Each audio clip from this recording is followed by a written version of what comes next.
Alain Ourounla, bonjour. Bonjour. Le dialogue politique n'a pas été un processus consensuel, manquait de grandes figures de la famille politique béninoise. Quelles sont ses chances de succès? Le dialogue politique était très consensuel et inclusif, puisque étaient invitées toutes les formations politiques en règle. Donc nous considérons qu'il s'agit d'un franc succès, puisque nous avons abouti à des recommandations, je précise bien, consensuelles, et ce dialogue aboutira à des lois qui seront adoptées dans les jours à venir. L'Église a salué une étape significative, mais demande un dialogue national inclusif pour une authentique réconciliation.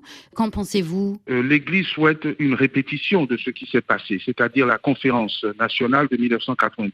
Or, on n'est pas dans les mêmes circonstances. L'Église salue ce premier pas, et ça c'est important. Le gouvernement est ouvert à un dialogue qui peut s'étendre, mais je voudrais rappeler une ancienne formule: à César ce qui est à César, à Dieu ce qui est à Dieu. Alors parmi les grandes mesures annoncées, le mandat des députés va être modifié.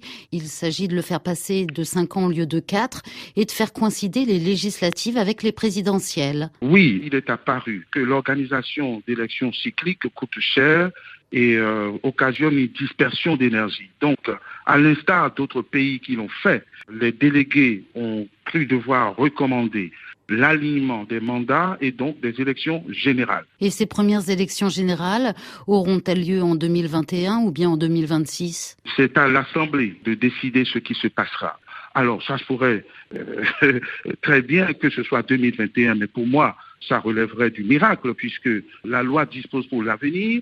Rien ne presse. Je crois que on peut très bien envisager cet aliment à une date ou à une année qui serait ultérieure à 2021. Donc ça veut bien dire que si c'est 2026, cette Assemblée nationale qui est décriée finirait son mandat. Vous voyez, ce serait plus logique, puisque l'Assemblée aurait terminé son mandat. Et si les mesures de décrispation sont suivies par ceux qui boudent, eh bien, toutes ces formations politiques qui se seraient conformées ont toutes leurs chances de participer au débat politique. Et le mandat du chef de l'État va-t-il être retouché? Le président de la République a été très clair et très ferme sur le sujet. Quels que soient les ajustements, il n'est pas question de toucher au fondamental qu'est l'article 42, à savoir que nul en République du Bénin ne peut faire plus de 2 mandats. Et il s'agit bien de 2 mandats de 5 ans. Allez-vous créer un poste de vice-président? Oui, il est envisageable de créer un poste de vice-président qui serait là pour éviter, par exemple, les difficultés résultant d'une éventuelle vacance du pouvoir. Autre recommandation du comité de suivi, la loi d'amnistie pour tout ce qui a trait aux violences électorales liées aux législatives d'avril. Cela veut dire que l'ex-président Boni Yayi va pouvoir rentrer? À l'heure où nous sommes, il n'y a aucune raison qui s'inquiète.